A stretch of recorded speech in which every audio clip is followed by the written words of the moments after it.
perkenalkan, nama saya Anissa Nastia. Saya dari kelas 3B Prodi Sistem Informasi dengan NPM 241063125041. Nah, di video kali ini kita akan membahas sesuatu yang sebenarnya sangat dekat dengan kehidupan kita sehari-hari, yaitu sistem transfer uang fiat di Indonesia.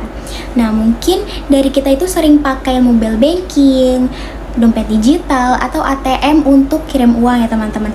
Tapi pernah nggak sih teman-teman itu kepikiran sebenarnya gimana sih sistem itu bekerja, siapa yang mengatur, dan kenapa bisa dalam hitungan detik uang kita sampai ke rekening orang lain? Nah, sekarang mari kita bahas. Pertama-tama kita itu perlu paham dulu apa itu uang fiat.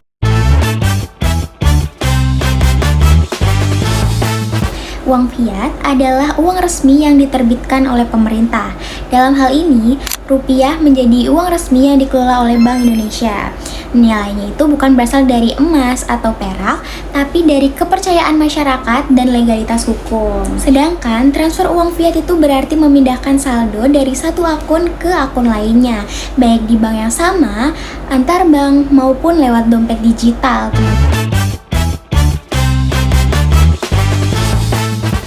Nah, dalam sistem transfer di Indonesia terdapat pemain utama. Jadi ada beberapa pihak penting dalam ekosistem ini. Yang pertama ada Bank Indonesia. Bank Indonesia ini merupakan regulator utama. BI juga membuat aturan, menjaga kestabilan rupiah, dan menyediakan infrastruktur inti untuk transfer antar bank. Yang kedua, bank konvensional maupun digital seperti BRI, BNI, Mandiri, BCA, SIBank, dan Bank Jago yang langsung berhubungan dengan nasabah.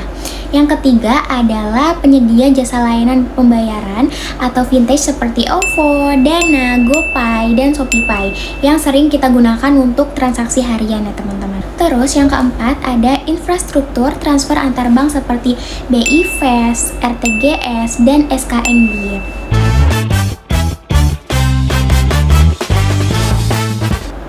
Sekarang mari kita lihat beberapa jenis transfer yang tersedia di Indonesia.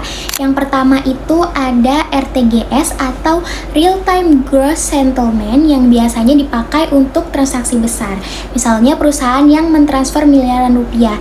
Jadi prosesnya real time tetapi biayanya relatif tinggi teman-teman. Yang kedua ada SKNB atau Sistem Keliling Nasional BI. Digunakan untuk nominal menengah. Prosesnya batch, jadi butuh beberapa jam dan biayanya itu lebih murah dibandingkan RTGS yang pertama.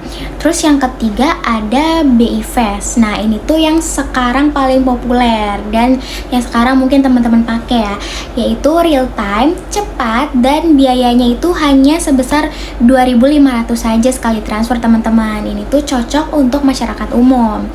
Dan yang keempat ada transfer sesama bank. Kalau kalian pakai bank digital itu biasanya gratis. Yang kelima ada e-wallet atau dompet digital. Sekarang juga bisa transfer ke bank atau antar e-wallet lewat kris atau bisa juga melalui virtual account teman-teman.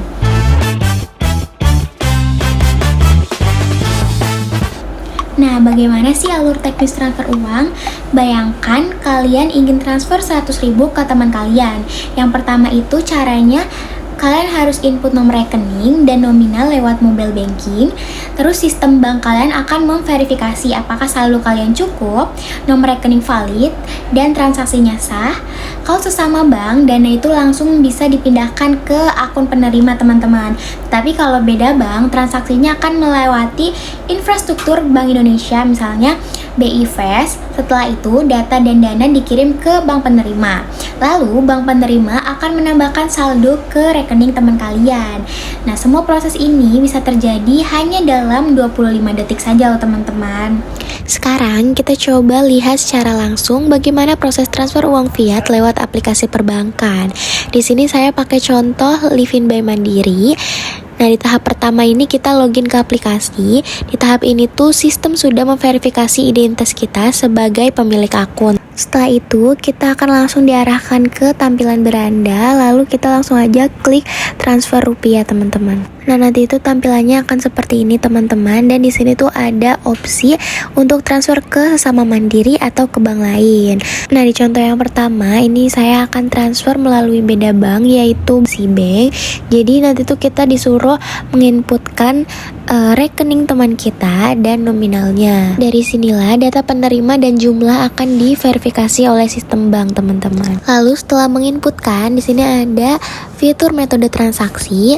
Di sini saya otomatis BI Fast, tapi kalau kita tekan itu muncul beberapa pilihan, yaitu yang pertama ini ada BI Fast, biayanya sekitar 2.500, dan ini tuh untuk transfer ke bank peserta BI Fast diterima real time 24/7. Limit transaksinya dari 10.000 sampai 100 juta. Lalu di bawahnya ada transfer online dengan biaya 6.500. Jadi transaksinya akan langsung diproses dan diterima, dan limit transaksinya adalah 50 juta. Terus di bawahnya ada SKN, biayanya 2.900, tapi ini tuh hanya tersedia pada jam 8 sampai jam 3:25 waktu Indonesia Barat pada hari kerja saja teman-teman. Jadi transaksi di luar waktu tersebut akan diproses pada hari kerja berikutnya. Limit transaksinya dari 10.000 sampai 200 juta rupiah. Dan yang terakhir ini ada RTGS, biaya ini sangat mahal dari yang lainnya, yaitu sekitar 30.000, dan ini juga tersedia pada jam 8 sampai jam 3:25 waktu Indonesia Barat saja dan pada hari kerja. Transaksi di luar waktu tersebut juga akan diproses pada hari kerja berikutnya, tapi limit transaksinya dari 100 juta sampai 500 juta teman-teman.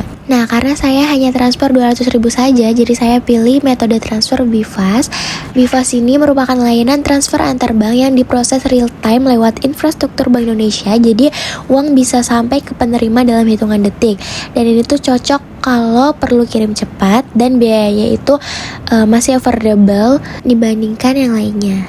Lalu tahap selanjutnya bisa klik lanjut transfer, lalu kita akan diarahkan ke verifikasi PIN, tapi karena saya hanya contoh saja, jadi cukup sampai sini saja teman-teman. Nah, kalau sudah menginputkan PIN, BIFAS ini akan bekerja sesuai estimasi yang tadi sudah disebutkan.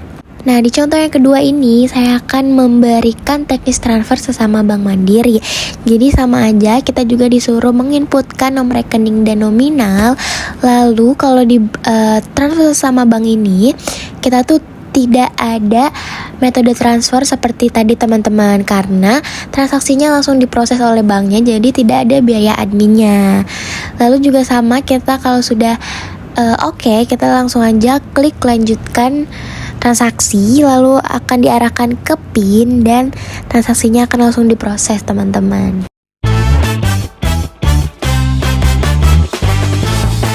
Nah, selanjutnya, karena ini menyangkut uang masyarakat, regulasinya itu ketat banget. Yang pertama itu, semua transaksi wajib pakai rupiah sesuai undang-undang mata uang.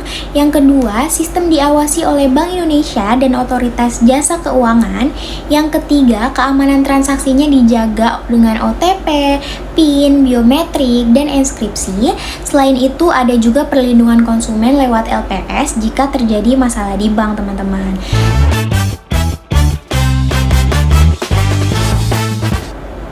Selanjutnya ada tantangan dan perkembangan ke depan. Jadi walaupun sistemnya ini sudah canggih, masih ada beberapa tantangan yang harus dihadapi. Misalnya biaya transfer antar bank yang masih terasa bagi sebagian orang, terus masih ada masyarakat yang belum punya rekening bank, dan ancaman keamanan seperti penipuan digital. Namun perkembangan ini terus berjalan. Sekarang kan ada kris lintas negara teman-teman. Jadi kita bisa bayar pakai rupiah di luar negeri yang sudah bekerja sama. Ada juga open banking yang memungkinkan integrasi antar layanan keuangan. Dan yang sekarang sedang digodok oleh Bank Indonesia yaitu rupiah digital atau Central Bank Digital Currency yang bisa jadi masa depan transaksi di Indonesia. Nah, itu dia tadi gambaran lengkap tentang sistem transfer uang fiat di Indonesia.